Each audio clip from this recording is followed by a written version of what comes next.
Online study में एक बार सभी विद्यार्थियों का हार्दिक स्वागत है। हमने अपठित काव्यांश की श्रृंखला शुरू कर रखी है, जिसमें पहला काव्यांश हम पढ़ चुके हैं और आज काव्यांश नंबर 2 का अध्ययन हम करेंगे। अर्थात हमारा पढ़ने का मुख्य कारण यह है कि अपठित काव्यांश में हम कवि की कविता को किस तरीके से समझें। वो काव्यांश हमारे लिए नया है, अर्थात हमारा पढ़ा हुआ नहीं है, अपठित है। यानी नहीं, पठित यानी पढ़ा हुआ। अब कवि हमारे साथ प्रतीकात्मक भाषा में बात कर रहा है, वो अभिधा शब्द शक्ति में बात कर रहा है, वो लक्षणा में बात कर रहा है, या वो व्यंजना शब्द शक्ति में बात कर रहा है। कवि के मर्म, कविता के मर्म को हम समझे हैं या नहीं समझे हैं, अर्थात हम कविता को आखिरकार समझे कैसी। और विशेष तौर पर कविता के प्रश्न हमारे लिए जटिल तब हो जाते हैं जब कविता के प्रश्नोत्तर वस्तुनिष्ठ प्रकार के हो, अर्थात जब ऑब्जेक्टिव बेस्ड क्वेश्चन आ जाते हैं नीचे, तो 4 में से एक विकल्प का सही तरीके से चयन करना कई बार हमारे लिए चुनौती साबित होती है। तो इस चुनौती से हम कैसे पार पाएं, इस चुनौती पर विजय कैसे प्राप्त करें कि हमारी जो कंपटीशन एग्जाम है या जो 10वीं 12वीं की एग्जाम है, उसमें अगर अनसीन पोइम आती है और उस पोइम के नीचे जो विकल्प के आधार पर हमें सही प्रश्न का चयन करना होता है, वो कैसे सही हो, इसकी तैयारी मैं आपको करवा रहा हूं। तो आज अपन पढ़ते हैं काव्यांश नंबर 2। लिखा है कि आज फिर से धृतराष्ट्र के अंधे सपनों में पले उसके 100 बिगड़ेल बेटे। धृतराष्ट्र कहां का पात्र है? यहां से आप अपना दिमाग लगाए कि धृतराष्ट्र नाम का पात्र महाभारत का है।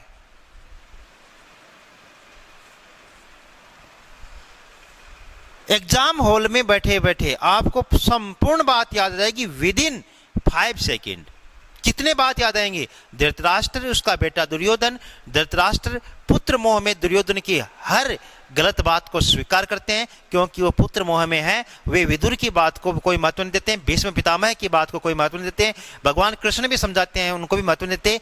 पुत्र मोह में पड़े हैं, इस कारण उनके 100 बेटे हैं, मगर पुत्र मोह के कारण वो किसी भी प्रकार के उचित निर्णय पर नहीं पहुंच पा रहे हैं। इतनी बात 5 सेकंड में आपको याद आ जाएगी, अर्थात धृतराष्ट्र नाम से ही।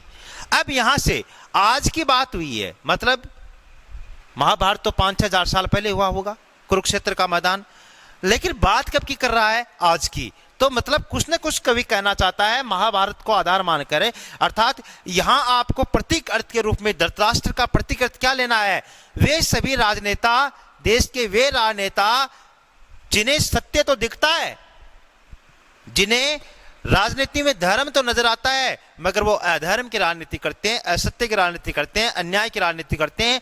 वे भारत के सभी राजनेता वर्तमान समय में क्या हैं? धृतराष्ट्र हैं। तो क्या लिखा है? आज फिर से धृतराष्ट्र के अंधे सपनों में पले, अर्थात धृतराष्ट्र स्वयं अंधे थे, उन्हें कुछ दिखाई नहीं देता था। तो जो स्वयं अंधे होंगे उनके सपने भी कैसे आएंगे? अंधे ही आएंगे। और उन अंधे सपनों में उसके 100 बिगड़ेले बेटे। आज की राजनीति में नेताओं पर यह बात है, आज की राजनीति के 100 बिगड़ेल बेटे कौन है? भ्रष्ट राजनेता। ये कह सकते हैं कौन है? भ्रष्ट राजनेता, जिन्हें जनता की उम्मीदों पर खरा उतरने से कोई मतलब नहीं है, जिन्हें देश के विकास से कोई मतलब नहीं है, जिन्हें देश की अर्थव्यवस्था से कोई मतलब नहीं है, जिन्हें देश विश्व गुरु बने कोई मतलब नहीं है। आम आदमी तक देश की जो योजनाएं हैं वो पहुंचे, उन्हें कोई मतलब नहीं है। उनकी जेब बढ़नी चाहिए किसी भी तरीके से। वे कवि के अनुसार क्या है? धृतराष्ट्र के 100 बिगड़ेल बेटे हैं, शकुनी की सह पर। अब आपको ये ज्ञान होना चाहिए, पूर्व ज्ञान। अपठित काव्यांश में पूर्व ज्ञान बहुत काम करता है। अगर आपके पास पूर्व ज्ञान है तो आपका अपठित काव्यांश का कम से कम 2 या 3 प्रश्न सही हो जाते हैं 5 में से, और अगर पूर्व ज्ञान नहीं है तो वो गलत हो जाते हैं। अब शकुनी कौन? दुर्योधन का मामा। शकुनी कौन? जो दुर्योधन को गलत राह देता था और धृतराष्ट्र दुर्योधन के पास जाकर उसको मनवा लाता था। अर्थात आज भी इन राजनेताओं को चलाने के लिए बहुत से लोग शकुनी बने बैठे हैं और गलत तरीके से देश की राजनीति को चलवाते हैं। शकुनी की सह पर, सह का मतलब है शरण, सलाह पर चप्पे चप्पे में फैल गए हैं। कवि कह रहा है कि भ्रष्ट राजनेता और भ्रष्ट लोग, भ्रष्ट अधिकारी चप्पे चप्पे पर हैं, अर्थात कोने कोने में फैल गए हैं, हर जगह मौजूद हैं। नगर नहीं, गांव नहीं, संसद भवन तक बैठ गए हैं। बहुत बड़ी बात कही है। कैसे लोग? शकुनि जैसे लोग, दुर्योधन जैसे लोग, धृतराष्ट्र की सह पर चलने वाले लोग आज न केवल किसी नगर में, न केवल किसी गांव में, बल्कि संसद तक बैठ गए हैं या चले गए हैं। हमारा संसद भवन भी अपराधियों से भरा पड़ा है। अर्थात बहुत से राजनेता, लगभग 50% राजनेता आपको ऐसे मिलेंगे जिन पर किसी न किसी प्रकार के केस चल रहे हैं, और साथ ही साथ न केवल एक केस बल्कि केसों की एक बड़ी लिस्ट होती है, और वे लोग हमारा प्रतिनिधित्व कर रहे हैं। कौन कह रहा है? कवि कह रहा है कि ऐसे लोग संसद भवन तक बैठ गए हैं, कोई भी सरेआम भीष्म की दाढ़ी नोचता है। भीष्म कौन? भीष्म देवव्रत, जिनका नाम था बचपन का, गंगा पुत्र था, जिसको गांगेय के नाम से जानते थे, है ना, और जिन्होंने भीष्म प्रतिज्ञा की थी कि मैं आजीवन अविवाहित रहूंगा अपने ही पिता की शादी कराने के लिए। इतनी बात तुरंत 5 सेकंड में, अगर आपको पूर्व ज्ञान है तो आ जाएंगी, और 5 सेकंड में आपको क्या पता चल जाएगा कि भीष्म पितामह एक अच्छे व्यक्तित्व के धनी थे, अच्छे इंसान थे, न्याय की बात करते थे, धर्म की बात करते थे, साथ ही साथ वे सदाचार की बात करते थे, शिष्टाचार की बात करते थे, राजा के गुणों की बात करते थे, प्रजा के गुणों की बात करते थे, राजा और प्रजा के बीच क्या सामंजस्य होता है वो बात करते थे। भगवान कृष्ण भी उनके मुरीद थे, अर्थात उन्हें पसंद करते थे। इसी कारण अर्जुन को लास्ट में और युधिष्ठिर को भीष्म पितामह के पास भेजा जब वो सरसैया पर थे। कहने का मतलब इतनी बातें आप अपने आप की याद आ जाएंगी कि कोई भी सरेआम भीष्म की दाढ़ी नोचता है। भीष्म यहां प्रतीक है अच्छे राजा का, अच्छे राजनेता का, अच्छे प्रधानमंत्री का, किसी का भी प्रतीक मान सकते हैं कि आज ऐसे लोग, कैसे लोग जो धृतराष्ट्र के 100 बिगड़ेल बेटे की तरह हैं और जो शकुनि की सह पर चलते हैं, ऐसे लोग आज भी मौजूद हैं जो भीष्म की दाढ़ी नोचते हैं। दाढ़ी नोचने का मतलब है कि अत्याचार पूर्वक वो राज करते हैं, अत्याचार पूर्वक शासन करते हैं। पर मेरे देश का नियंता का मतलब है मेरे देश की जनता, मेरे देश का भाग्य विधाता। नियंता का मतलब भाग्य विधाता या जनता कुछ नहीं सोचता है। ये प्रजातंत्र है। प्रजातंत्र की प्रजा आज इनके बारे में नहीं सोच रही है, जो कि गलत है। इसी कारण शायद मुसोलिनी ने कहा था कि लोकतंत्र सड़ी हुई लाश है। इसीलिए कहा होगा क्योंकि प्रजातंत्र में प्रजा की जिम्मेदारी बनती है कि उसका राजा सही दिशा में बढ़ रहा है या नहीं बढ़ रहा। अगर उसका राजा सही दिशा में नहीं बढ़ रहा है तो प्रजातंत्र में जनता के पास ये अधिकार है कि उसको सत्ता से हटा दे, उसको कुर्सी से हटा दे। मगर आज मेरे देश का नियंता, मेरा देश का भाग्य विधाता कुछ नहीं सोचता है। यह है मेरे देश की वोटिल राजनीति। वोटिल राजनीति का मतलब है वोटों की राजनीति। आज ये मेरे देश के वोटों की राजनीति है, अर्थात जो जितने ज्यादा वोट लाएगा वो सांसद कहलाएगा, वो विधायक कहलाएगा, वो सरपंच कहलाएगा, वो सभापति कहलाएगा, पता नहीं क्या क्या कहलाएगा। ये देश की वोटिल राजनीति है। अर्थात देश का एक भ्रष्ट राजनेता भ्रष्ट तरीके से अगर 1 लाख वोटों में से 51,000 वोट ले आता है, चाहे उसने भ्रष्ट तरीके से लाए हो, तो वो क्या है? वो सांसद है हमारा, वो हमारा मुख्यमंत्री हो सकता है, वो हमारा सभापति हो सकता है, वो हमारा सरपंच हो सकता है, कुछ भी हो सकता है। ये मेरे देश की वोटिल राजनीति है जिसके मावाद में हजारों दुशासन बिलबिलाते हैं। इस राजनीति की आड़ में, इस राजनीति के चंगुल में एक नहीं हजारों दुशासन। वही दुशासन जिसने द्रौपदी का चीर हरण किया था, वही दुशासन जो 28 के साथ हंसता है चीर हरण के दौरान, वही दुशासन जिसे नारी मर्यादा की और साथ ही साथ महिला सम्मान की कोई फिक्र नहीं है। कितने हजारों दुशासन बिलबिलाते हैं, अर्थात फन उठाए बैठे हैं हजारों दुशासन अपने मुंह को निकालने के लिए बैठे हैं कि कब हमारा नंबर आए और कब हम मानवता का हरण करें, कब हम मानवता को अपने चंगुल में लाए। कितने ही जयदर्द थे, जयदर्द कौरवों की तरफ से थे, है ना, और कौरवों की तरफ से लड़े थे, सेनापति भी बने थे, और पता नहीं कितने जयदर्द हैं और कितने दुर्योधन हैं,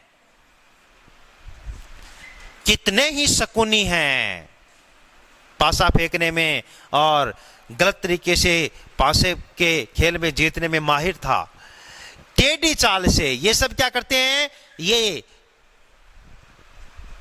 युद्ध के नियम, धर्म के नियम के अनुसार काम नहीं करते हैं। ये टेढ़ी चाल से ठहाके लगाते हैं, हंसते हैं, अच्छे लोगों का उपहास उड़ाते हैं, मजाक उड़ाते हैं, पर बेचारे भीष्म में कुछ नहीं कर पाते हैं।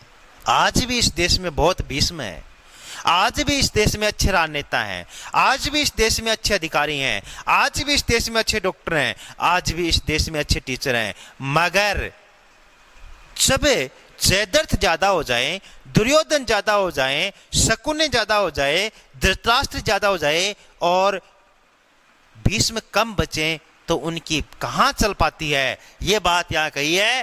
पर बेचारे भीष्म कुछ नहीं कर पाते हैं, वे असहाय हो जाते हैं, वे निराश्रित हो जाते हैं और उनकी हालत विदुर की तरह हो जाती है। विदुर भी बहुत ज्ञानी था, भीष्म भी बहुत ज्ञानी थे, मगर क्या हुआ अंत में? अंत में महाभारत का युद्ध हुआ। बहुत समझाया था, क्यों?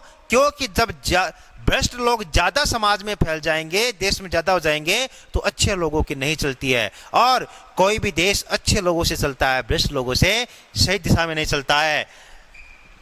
बीच में कुछ नहीं कर पाते हैं, धृतराष्ट्र के अंधे सब अब यहां पर कुछ नहीं कर पाते हैं। कविता समाप्त हो गई है। अब हमारे पास प्रश्न शुरू होते हैं। पहला प्रश्न है कि धृतराष्ट्र के अंधे सपने का व्यंजनार्थ है, यहां से इसको समझना है। व्यंजनार्थ का मतलब यहां पर क्या पूछा? व्यंग्यार्थ। अब व्यंग्यार्थ कहां से बना है? व्यंग या व्यंग्यार्थ या व्यंजनार्थ कहां होता है? व्यंजना शब्द शक्ति में। कहां होता है? व्यंजना शब्द शक्ति में होता है। अर्थात यहां पर आपको प्रश्न को समझना कैसे है कि इसमें क्या व्यंग छिपा है। किसमें? धृतराष्ट्र के अंधे सपने होने में क्या व्यंग है? व्यंग क्या होता है? जैसा होना चाहिए वैसा न होकर जैसा नहीं होना चाहिए वैसा हो जाता है, तो वहां से व्यंग निकलता है। तो यहां पर धृतराष्ट्र के अंधे सपने का क्या व्यंग है? अभिधा की बात नहीं की है। अभिधा में तो जैसा है वैसा ही बताया जाता है, जैसा है वैसा ही बताया जाता है। जैसे फॉर एग्जाम्पल मैं अभिधा और व्यंजना में अंतर बता रहा हूं कि मान लो कोई आपसे समय पूछे और वो तो क्या बताएगा कि 4 बज गए। आपसे कोई समय पूछे और वो ये बताया कि 4 बज गए, तो ये कौन सी शब्द शक्ति है? अभिधा। और अगर आप खेत में काम कर रहे हैं या आपके स्कूल की छुट्टी होने में 4 बजे मान लो स्कूल की छुट्टी होती है या 4 बजे आप खेत में काम करने के लिए लगते हैं, और ऐसे में अगर कोई ये कहे कि 4 बज गए, तो उस 4 बज गए का मतलब है वो नहीं है कि 4 बज गए, इसका मतलब है कि छुट्टी का टाइम हो गया, इसका मतलब है खेत पर जाने का टाइम हो गया, इसका मतलब है कि भैंस का दूध निकालने का समय हो गया। अर्थात जो भी ये सुनेगा कि 4 बज गए, वो अपने अपने अनुसार अलग अलग अर्थ निकालेगा 4 बज गए का, वो व्यंजना होती है। तो यहां कौन सा अलग अर्थ है अंधे सपने का, ये हमें बताना है। तो देखते हैं, दुर्योधन का शासकीय राज्य नहीं, नयन ज्योति की प्राप्ति बिल्कुल नहीं, अर्थात धृतराष्ट्र को कोई नवीन ज्योति थोड़ी मिली है, नहीं मिली। नंबर 3 पर देखते हैं, सत्ता की लक्ष्यहीनता बिल्कुल। आज की सरकार, आज सत्ता का मतलब सरकार, आज की सरकारें लक्ष्यहीन हैं, उनका कोई लक्ष्य नहीं है, कोई टारगेट नहीं है कि जनता के साथ हमें सही उतरना है, हमें रोजगार की दिशा में काम करना है, हमें देश के विकास की दिशा में काम करना है, हमें मानवता की दिशा में काम करना है। ऐसा नहीं है, आज की सत्ताएं लक्ष्यहीन है। तो यहाँ धृतराष्ट्र के अंधे सपने का मतलब है सत्ता की लक्ष्यहीनता। क्वेश्चन नंबर 2 देखते हैं, 100 बिगड़ेल बेटे यहाँ प्रतीक है। जो पूछा है उसको अंडरलाइन करो। क्या पूछा है? प्रतीक स्वरूप पूछा है कि सो बिगड़ेल बेटे का प्रतीक अर्थ क्या है, रियल अर्थ नहीं, प्रतीकात्मक। तो सो बिगड़ेल बेटे का मतलब है भ्रष्ट राजनेता है। अब ऐसा ऑप्शन मिलेगा तो हम देखेंगे कहाँ है। सत्तालोभी प्रशासकों के, यस 50% सही है। स्वार्थी विवेक शून्य राजनेताओं के, हाँ 100 बिगड़ेले बेटे स्वार्थी हैं आज के राजनेता। आज के राजनेताओं में दिमाग नहीं है, विवेक शून्य है, ये भी सही है। आतंकवादी है नहीं, कोई यहाँ पर तरह की नहीं बनता, देशद्रोही तरह की नहीं बनता। अब इन दो में से सही होगा, फर्स्ट और सेकंड में से। कई बार हमारे पास स्थिति ये आती है कि ये सही करें या ये सही करें, क्योंकि कहीं न कहीं बात सत्तालोभी प्रशासकों की भी हुई है। अब देखो यहां प्रशासक दे रखा है, प्रशासक सत्तालोभी नहीं होता, एक अधिकारी वर्ग आ गया, समझ गए।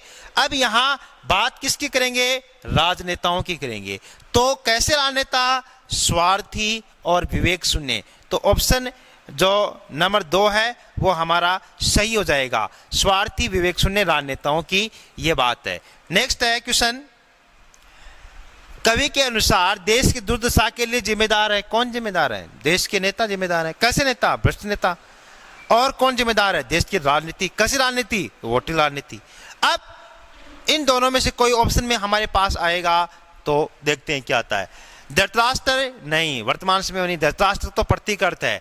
वोटिंग राजनीति, बिल्कुल ये आ गया।